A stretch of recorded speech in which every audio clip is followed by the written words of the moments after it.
Kuda yang bagus ialah yang mengumpulkan setiap yang layak dengan kuda, dari keadaan dan bentuk, warna, kebagusan berlari, mudah menyerbu dan berlarian padanya. Tulisan yang bagus ialah setiap apa yang mengumpulkan apa yang layak dengan tulisan, dari kesesuaian bentuk huruf, seimbang dan lurus susunannya dan bagus keteraturannya. Dan bagi setiap sesuatu mempunyai kesempurnaan yang layak dengan dia, dan kadang-kadang layak dengan yang lain, yang menjadi lawannya. Maka bagusnya setiap sesuatu itu pada kesempurnaannya, yang layak dengan dia. Maka tidak baguslah insan dengan apa yang bagus dengan dia itu kuda. Tidak baguslah tulisan dengan apa yang bagus dengan dia itu suara. Tidak baguslah bejana-bejana dengan apa yang bagus dengan dia itu kain-kain. Begitu juga barang-barang yang lain. Jikalau Anda mengatakan bahwa barang-barang tersebut, walaupun tidak diindrakan semuanya dengan kebagusan melihat, seperti suara dan rasa makanan, maka sesungguhnya ia tidak terlepas dari indranya panca indera kepadanya. Dia itu dirasakan dengan panca indera, dan tidaklah dimungkiri kebagusan dan keelokan bagi yang dirasakan dengan panca indera, dan tidak dimungkiri hasilnya kelezatan dengan indera kebagusannya. Hanya dimungkiri yang demikian pada yang tidak diindrakan dengan panca indera. Ketahuilah bahwa kebagusan dan keelokan itu terdapat pada yang tidak dirasakan dengan panca indera. Karena dikatakan, ini tingkah laku yang bagus, ini ilmu yang bagus, ini perjalanan hidup yang bagus, ini akhlak yang elok, bahwa akhlak yang elok itu yang dikehendaki oleh ilmu, akal, penjagaan diri, al-ifah, berani, takwa, kemurahan hati, kepribadian dan sifat-sifat kebajikan yang lain. Sesuatu dari sifat-sifat ini tidak dapat diindrakan dengan panca indera yang 5. Akan tetapi, diindrakan dengan nur penglihatan mata hati yang batiniah. Semua sifat-sifat yang elok ini disukai. Orang yang bersifat dengan sifat-sifat tersebut dicintai secara tabiat.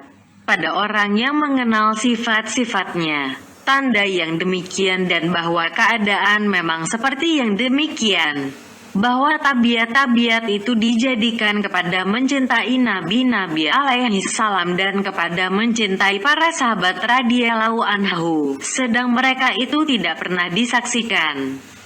Bahkan juga mencintai orang-orang yang mempunyai pendiri-pendiri mazhab seperti Asy Syafi'i, Abi Hanifah, Malik dan lain-lain. Sehingga seseorang kadang-kadang kecintaannya kepada pendiri mazhabnya melampaui batas cinta, lalu yang demikian membawanya kepada membelanjakan semua hartanya pada menolong mazhabnya dan mempertahankannya. Dan ia menghadang bahaya dengan nyawanya pada memerangi orang yang mencaci imamnya dan orang yang ditakutinya. Berapa banyak darah yang ditumpahkan pada menolong orang-orang pendiri mazhab-mazhab. Moga-moga kiranya aku ketahui akan orang yang mencintai Asy Syafi'i umpamanya, maka mengapa dicintainya, padahal tidak pernah sekali-kali ia menyaksikan bentuknya. Dan jikalau disaksikannya, mungkin ia tidak akan memandang bagus rupanya. Maka pandangannya yang bagus itu yang membawanya kepada bersangatan cinta adalah karena bentuknya yang batiniah, tidak karena bentuknya yang zahiriah. Bahwa bentuknya yang zahiriah telah bertukar menjadi tanah bersama tanah. Sesungguhnya ia mencintainya karena sifat-sifatnya yang batiniah dari agama, takwa. Banyak ilmu meliputi pengetahuan agama, bangunnya untuk memfaedahkan ilmu syara agama, dan bagi menyiarkan kebajikan-kebajikan ini dalam alam dunia. Inilah hal-hal yang elok, yang tidak diketahui keelokannya, selain dengan nur penglihatan mata hati. Adapun panca indera maka singkatlah pandangannya daripadanya. Seperti demikian juga, orang yang mencintai Abu Bakar Siddiq radhiyallahu anhu dan melebihkannya atas orang lain, atau mencintai Ali radhiyallahu anhu, melebihkannya dan berta'assub fanatik kepadanya, maka ia tidak mencintai mereka semua, selain karena memandang bagus bentuk batiniah mereka, dari ilmu agama, takwa, berani, kemurahan hati dan lain-lain. Maka sebagaimana dimaklumi, bahwa orang yang mencintai Abu Bakar Siddiq radhiyallahu anhu itu umpamanya tidaklah ia mencintai tulangnya, dagingnya, kulitnya, sendi-sendinya dan bentuknya. Karena semua itu telah hilang, berganti dan menjadi tiada. Akan tetapi tinggallah apa yang ada Abu Bakar Siddiq itu menjadi siddiq karenanya, yaitu sifat-sifat yang terpuji, yang menjadi sumber perjalanan hidup yang elok. Maka kecintaan itu kekal dengan kekalnya sifat-sifat itu, serta hilangnya semua bentuk. Sifat-sifat itu kembali keseluruhannya kepada ilmu dan kesanggupan. Apabila ia telah mengetahui hakikat makna segala urusan dan sanggup membawa dirinya kepadanya dengan memaksakan nafsu syahwatnya, maka semua sifat-sifat kebajikan itu bercabang di atas dua sifat tadi. Keduanya tidak diindrakan dengan panca indera, dan tempat keduanya dari jumlah badan itu suatu bahagian yang tidak terbagikan. Dia itu dicintai dengan sebenarnya, dan tidaklah bagi bahagian yang tidak terbagikan itu rupa, bentuk dan warna yang tampal bagi penglihatan, sehingga ia dicintai karenanya. Jadi, keelokan itu terdapat pada perjalanan hidup, walaupun perjalanan hidup itu muncul tanpa ilmu dan penglihatan mata hati, yang tidak mengharuskan yang demikian akan cinta.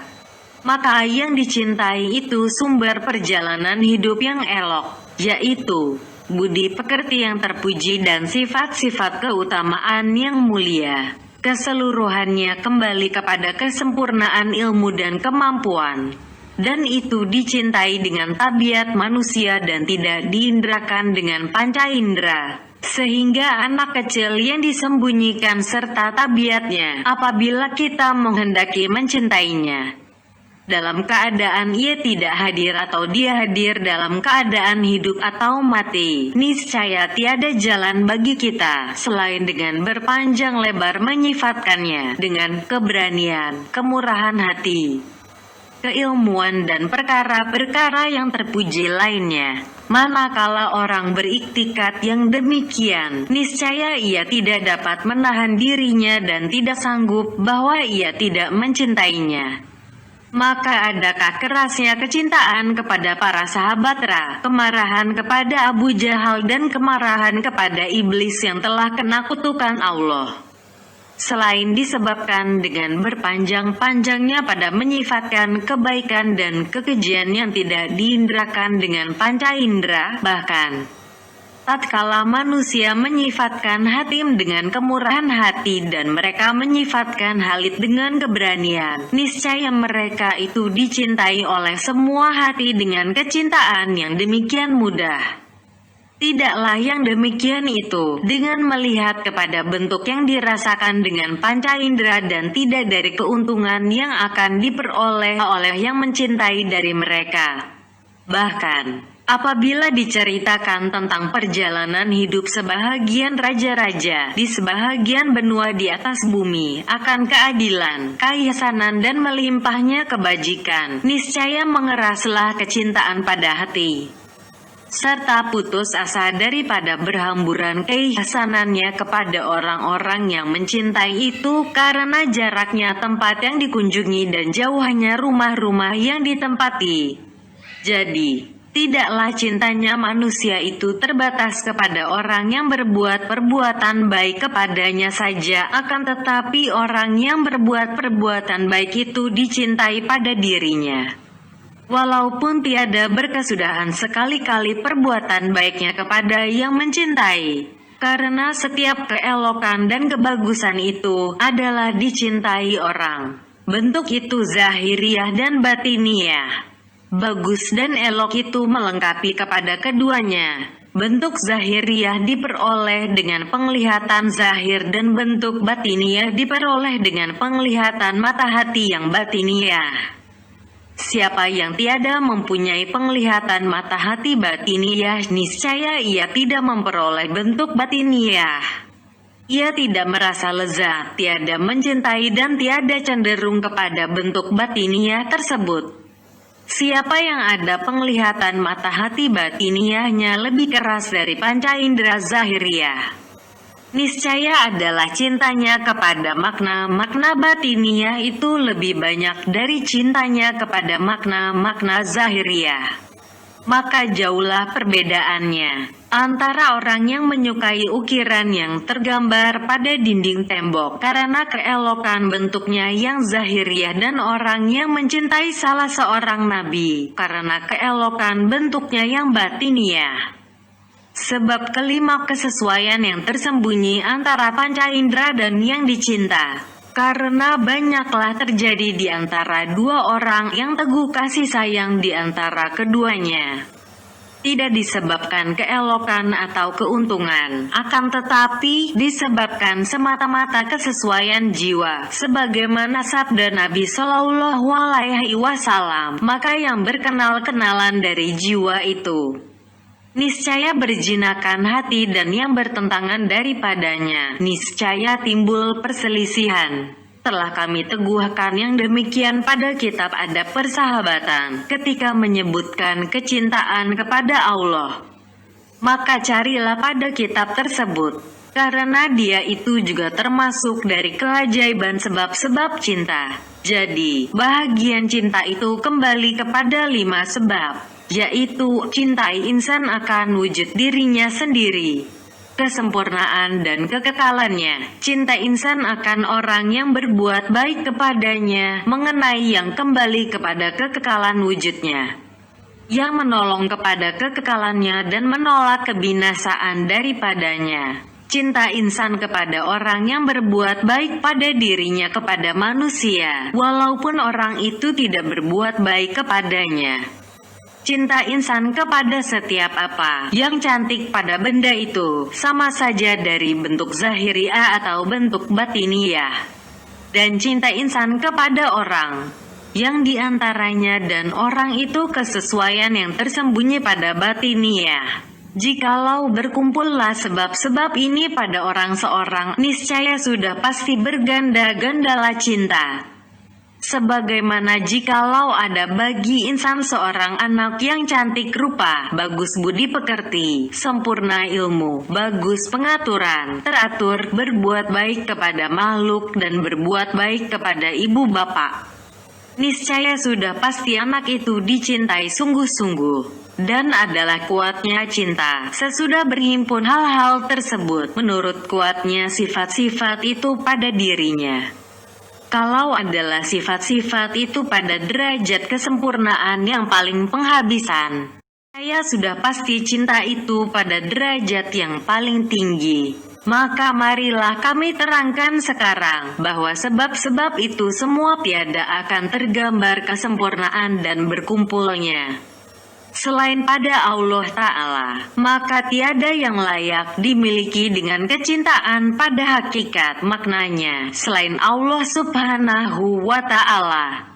Penjelasan bahwa yang layak dimiliki bagi kecintaan ialah Allah Tuhan yang Maha Esa, bahwa orang yang mencintai selain Allah tidak dari segi hubungannya kepada Allah. Maka yang demikian itu karena kebodohan dan keteledorannya pada bermarifah, ilmu mengenal Allah Ta'ala kepada Allah Ta'ala. Cinta kepada Rasulullah Shallallahu Alaihi Wasallam itu terpuji. Karena itu adalah kecintaan kepada Allah Ta'ala.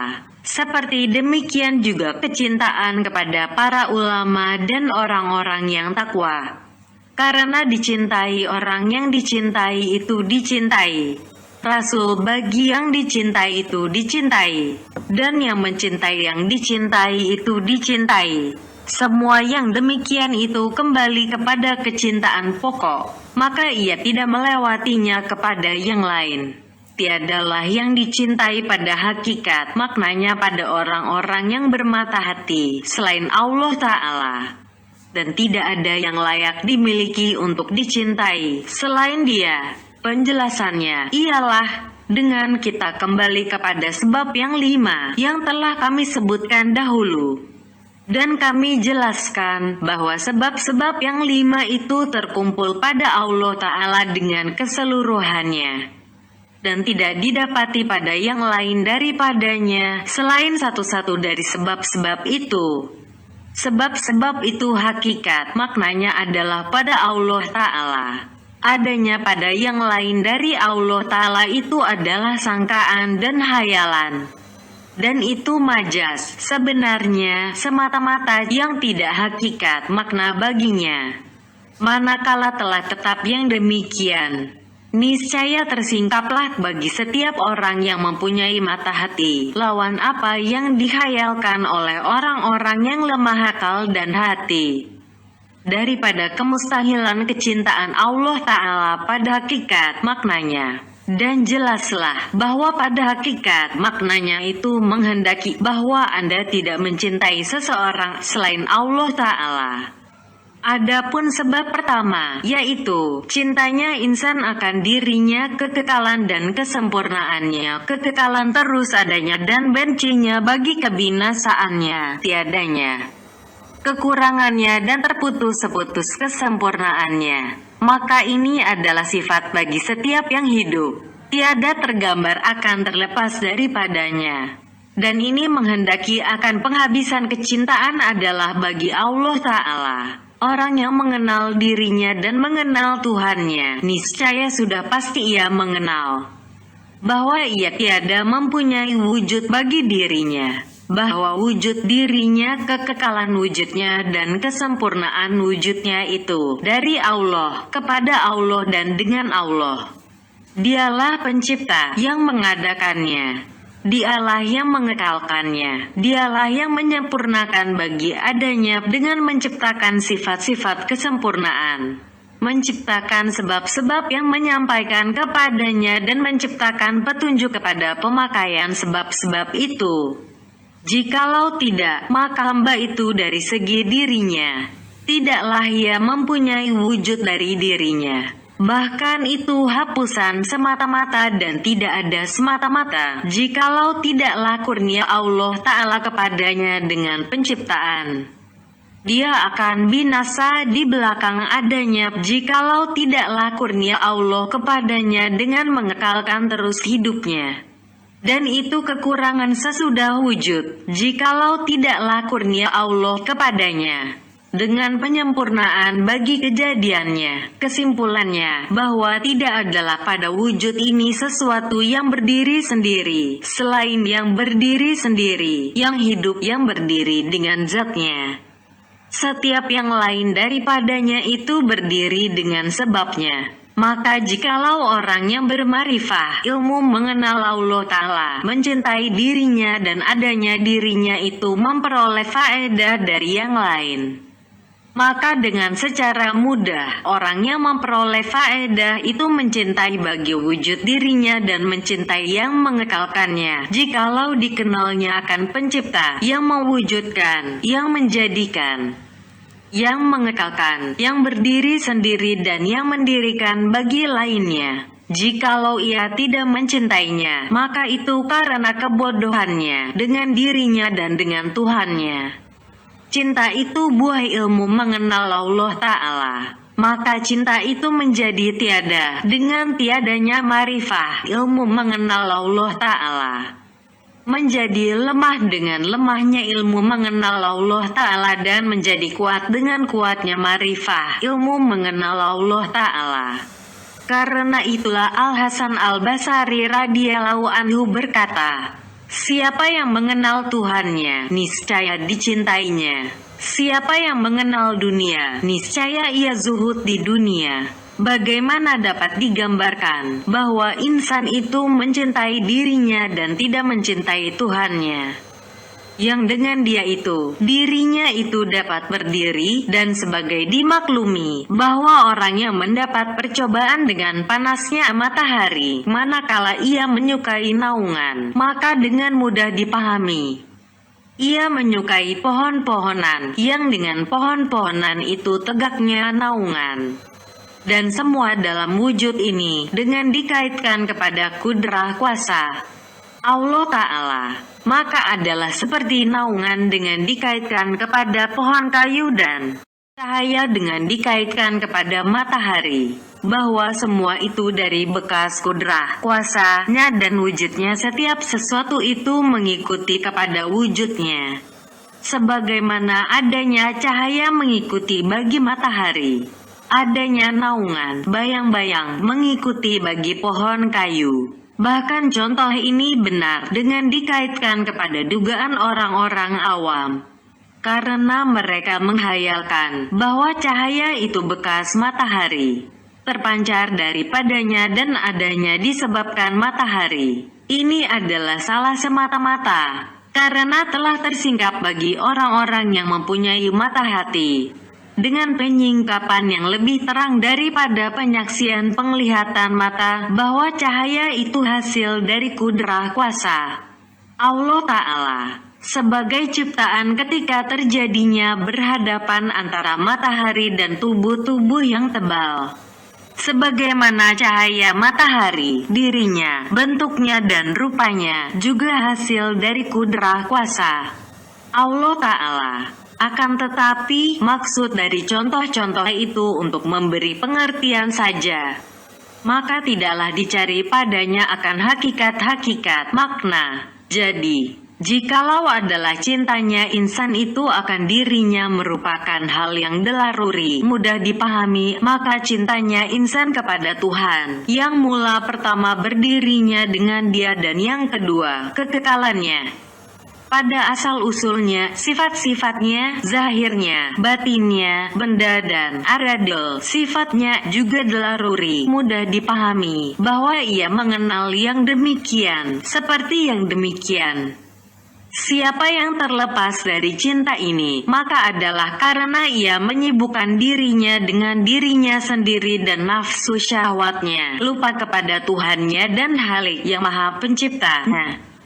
Maka tidak dikenalnya dengan ilmu mengenal Allah Ta'ala yang sebenarnya. Ia bataskan pandangannya kepada nafsu syahwatnya dan yang dirasakan oleh panca inderanya saja, yaitu alam syahadah yang dapat disaksikan dengan mata kepala, yang berkongsi insan dengan hewan pada menikmatinya dan berlapang-lapang padanya. Tidak alam malakut yang tidak dipijakan buminya, selain oleh makhluk yang mendekati kepada keserupaan dengan malaikat, maka ia memandang padanya dengan kadar dekatnya pada sifat-sifat dari malaikat, dan berkurang daripadanya dengan kadar turunnya kepada lembah alam hewan. Adapun sebab yang kedua, yaitu cinta kepada orang yang berbuat baik kepadanya.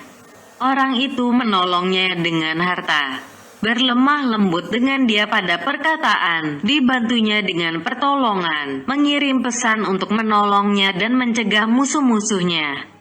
Bangun dengan menolak kejahatan dari orang-orang jahat daripadanya, bangkit memberi perantaraan kepada semua keuntungan dan maksudnya pada dirinya, anak-anaknya dan kaum kerabatnya. Orang tersebut sudah pasti menjadi tercinta padanya. Dan ini dengan sendirinya menghendaki bahwa ia tidak mencintai selain Allah Ta'ala. Bahwa jikalau ia mengenal dengan ilmu mengenal Allah Ta'ala yang sebenarnya, niscaya ia tahu bahwa yang berbuat baik kepadanya ialah Allah Ta'ala. Adapun berbagai macam ihsan, perbuatan baiknya kepada setiap hambanya, maka tidaklah dapat kita menghitungkannya. Karena tidaklah dia itu diliputi oleh hinggaan orang yang dapat menghinggakan. Sebagaimana firman Allah Ta'ala, dan kalau kamu hitung nikmat Allah, niscaya tidak dapat kamu menghitungnya. Surat 16 An-Nahl ayat 18. telah kami isyaratkan kepada suatu tepi daripadanya pada kitab syukur. Akan tetapi sekarang kami singkatkan kepada penjelasan bahwa perbuatan baik dari manusia itu tiada akan tergambar selain dengan majas makna yang sebenarnya, bahwa yang membuat al-ihsan perbuatan baik ialah Allah Ta'ala. Marilah kami umpamakan yang demikian mengenai orang yang menganugerahkan semua isi gudangnya kepada Anda. Ia memungkinkan Anda dari isi gudang itu untuk Anda pergunakan menurut kehendak Anda. Bahwa Anda menyangka perbuatan baik ini dari orang itu adalah keliru.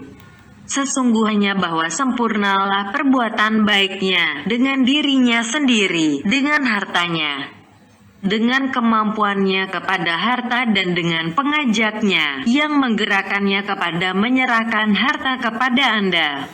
Maka siapakah yang menganugerahkan kenikmatan dengan menjadikan kemampuannya dan menjadikan kehendak dan pengajaknya? Siapakah yang mencurahkan kasih sayang orang itu kepada Anda, yang memalingkan mukanya kepada Anda dan yang menghantarkan pada hatinya bahwa kebaikan agamanya atau dunianya adalah pada membuat baik kepada Anda? Jikalau tidaklah semua yang demikian, niscaya orang itu tiada akan memberikan sebiji pun dari hartanya kepada Anda. Manakala Allah telah menguasakan pengajak-pengajak atas orang itu dan ia menetapkan dalam hatinya bahwa kebaikan agamanya atau dunianya pada menyerahkan hartanya kepada Anda, niscaya adalah ia dipaksakan dan diperlukan pada menyerahkan harta itu yang ia tidak sanggup menyalahinya. Maka yang berbuat perbuatan baik ialah yang memaksakan orang itu untuk engkau dan yang menyuruhkannya, yang menguasakan atas orang itu pengajak-pengajak yang membangkitkan, yang memaksakan kepada berbuat. Adapun tangannya maka menjadi perantaraan, yang sampailah ihsan perbuatan baik Allah kepada engkau dengan perantaraan tangan itu. Dan yang mempunyai tangan itu memerlukan pada yang demikian, sebagaimana diperlukan tempat mengalirnya air, pada mengalirkan air padanya. Kalau engkau berkeyakinan bahwa orang itu yang berbuat perbuatan baik atau engkau berterima kasih kepadanya dari segi orang itu berbuat perbuatan baik dengan dirinya sendiri, tidak dari segi dia itu perantaraan, niscaya adalah engkau itu orang bodoh dengan hakikat maknanya persoalan.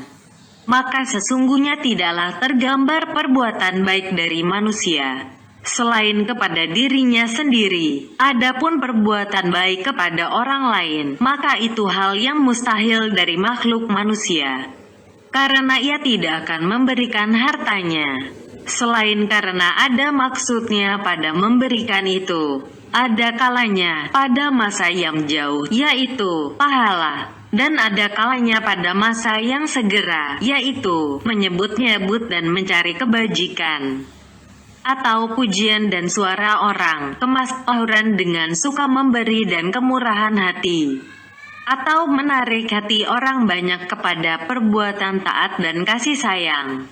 Dan sebagaimana manusia tiada akan mencampakkan hartanya dalam laut karena pada maksud baginya padanya, maka tidak juga ia akan mencampakkan hartanya dalam tangan seorang manusia selain karena ada maksud padanya. Maksud itu ialah yang dicarinya dan yang menjadi tujuannya. Adapun Anda, maka tidaklah Anda itu yang dimaksudkan. Akan tetapi tangan Anda itu alat baginya pada memegang, sehingga berhasillah maksudnya dari sebutan pujian atau terima kasih atau pahala disebabkan genggaman Anda akan harta itu.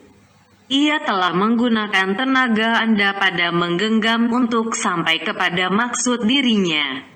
Jadi orang itu berbuat baik kepada dirinya sendiri dan menerima gantian dari harta yang diberikannya, dengan gantian yang lebih kuat padanya dari hartanya. Jikalau tidaklah kuatnya keuntungan itu padanya, niscaya ia tidak turun dari hartanya sekali-kali, lantaran karena engkau. Jadi, dia itu tidak layak dimiliki untuk disyukuri dan dicintai. Dari dua segi, salah satu dari dua segi itu, bahwa ia terpaksa dengan dikuasakan oleh Allah akan pengajak-pengajak ke atas dirinya. Maka tiada mampu ia menyalahinya. Dia itu berlaku sebagai berlakunya pemegang gudang seorang amir, raja. Maka pemegang gudang itu tidak akan dilihat sebagai orang yang berbuat baik.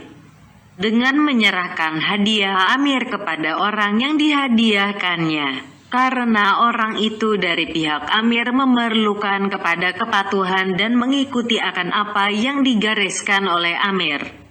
Dan ia tidak sanggup menyalahinya. Jikalau amir menyerahkan hal itu atas pertimbangan orang itu sendiri, niscaya tidak akan diserahkannya yang demikian. Maka seperti demikian juga, setiap orang yang berbuat perbuatan baik, jikalau diserahkan oleh Allah atas kemauan orang itu sendiri, niscaya tidak akan diberikannya sebiji pun dari hartanya. Sehingga Allah mengeraskan pengajak-pengajak atas orang itu dan menghantarkan pada hatinya bahwa keuntungannya baik mengenai agama atau dunia adalah pada diberikannya. Maka diberikannya lah harta itu karena yang demikian.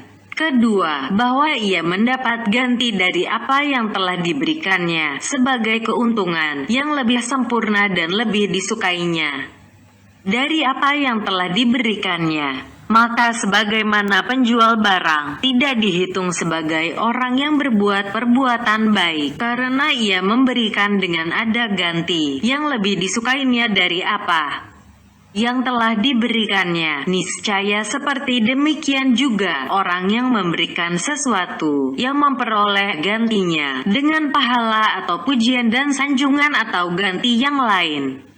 Dan tidaklah dari syarat gantian itu bahwa dia itu benda yang berharga. Akan tetapi keuntungan-keuntungan semuanya itu adalah gantian yang memandang menjadi enteng akan harta-harta dan benda-benda.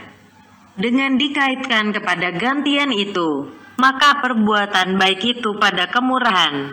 Kemurahan itu ialah memberikan harta tanpa ganti dan untung yang kembali kepada si pemberi. Dan yang demikian itu mustahil dari selain Allah Subhanahu wa Ta'ala.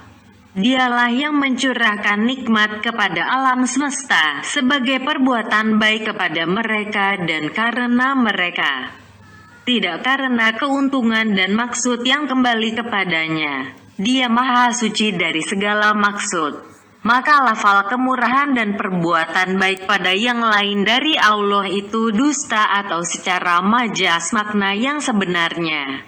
Artinya pada yang selain daripadanya itu mustahil dan tercegah.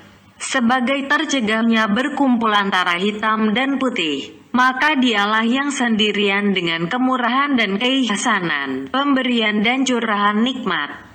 Kalau ada pada tabiat manusia mencintai orang yang berbuat perbuatan baik, maka seyogyanya bahwa tidak dicintai oleh orang yang mempunyai marifah, ilmu mengenal Allah Ta'ala akan selain Allah Ta'ala, karena perbuatan baik dari selain Allah Ta'ala itu mustahil. Dialah yang layak dimiliki bagi kecintaan ini sendirian. Adapun yang lain dari dia, maka bermustahak layak dimiliki akan kecintaan atas perbuatan-perbuatan baik.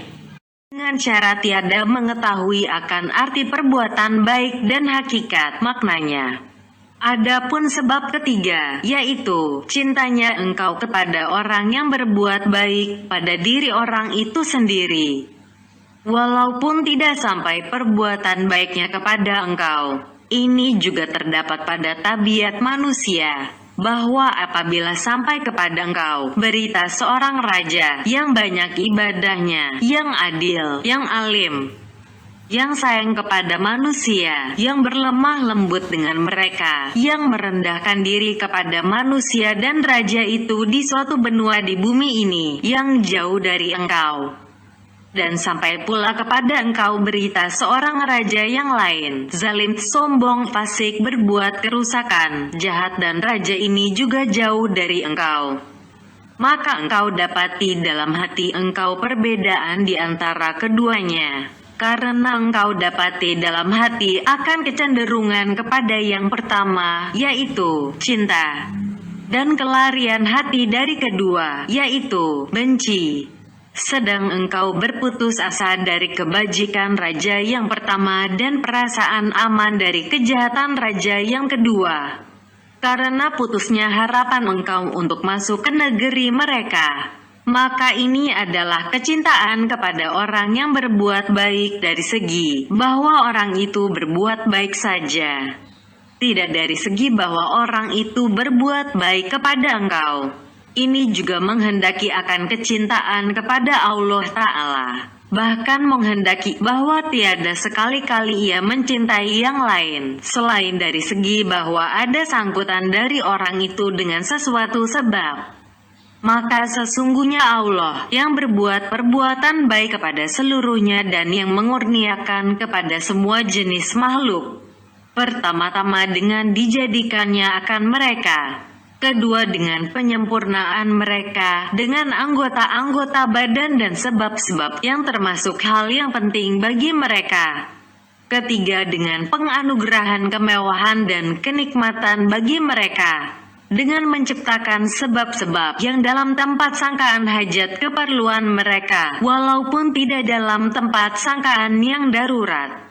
Dan keempat dengan penganugerahan keelokan mereka. Dengan kelebihan-kelebihan dan tambahan-tambahan yang ada dalam tempat sangkaan perhiasan mereka. Dan itu di luar dari darurat dan hajat keperluan mereka. Contoh yang tak dapat tiada dilaruri dari anggota badan, ialah kepala, hati dan jantung. Dan contoh yang diperlukan ialah mata, tangan dan kaki. Contoh perhiasan ialah melengkung 2 alis mata. Merah 2 bibir, bulat cantik 2 mata del, daripada keadaan yang jikalau tidak ada, niscaya tidaklah rusak keperluan dan tidaklah darurat. Contoh hal yang tak dapat tiada, dari bermacam nikmat yang di luar dari tubuh insan ialah air dan makanan. Contoh hajat keperluan ialah obat, daging dan buah-buahan. Contoh kelebihan-kelebihan dan tambahan-tambahan ialah kehijauan pohon-pohonan, bagusnya bentuk cahaya dan bunga-bungaan, lezatnya buah-buahan dan makanan-makanan yang tidak rusak hajat keperluan, dengan tidak adanya dan tidak darurat. Bahagian-bahagian yang 3 tersebut itu terdapat bagi setiap hewan, bahkan bagi setiap tumbuh-tumbuhan.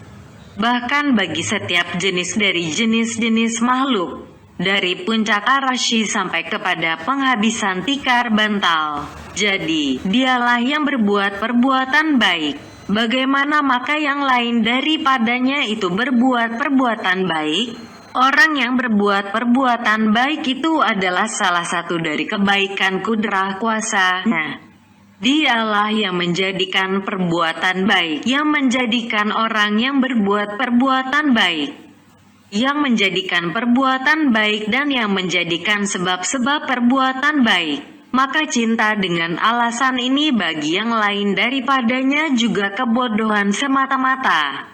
Siapa yang mengenal yang demikian, niscaya ia tidak mencintai dengan sebab alasan ini selain Allah Ta'ala. Adapun sebab keempat, yaitu cinta setiap yang cantik karena kecantikannya, tidak karena keuntungan yang diperoleh daripadanya. Di balik mengetahui kecantikannya, telah kami terangkan bahwa yang demikian itu telah dijadikan pada tabiat manusia.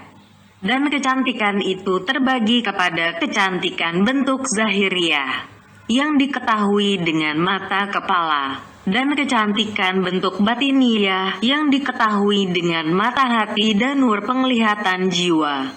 Yang pertama itu diketahui oleh anak-anak dan hewan, dan yang kedua khusus orang-orang yang mempunyai hati mengetahuinya. tidak berkongsi dengan mereka padanya orang yang tidak mengetahui selain yang zahiriah dari kehidupan duniawi. Setiap kecantikan, maka itu dicintai oleh yang mengetahui kecantikan. Kalau ia mengetahui dengan hati, maka itu dicintai dengan hati. Contoh ini dalam penyaksian ialah kecintaan nabi-nabi, para ulama dan orang-orang yang bersifat mulia, yang menjadi kebiasaannya dan mempunyai budi pekerti yang menyenangkan. Bahwa yang demikian itu dapat tergambar di ruang mata, serta kacaunya bentuk muka dan anggota-anggota badan lainnya. Itulah yang dimaksudkan dengan bagus bentuknya batiniah. Dan panca indera tidak mengetahuinya, ya, diketahui dengan bagusnya bekas-bekasnya yang timbul daripadanya, yang menunjukkan kepada yang demikian.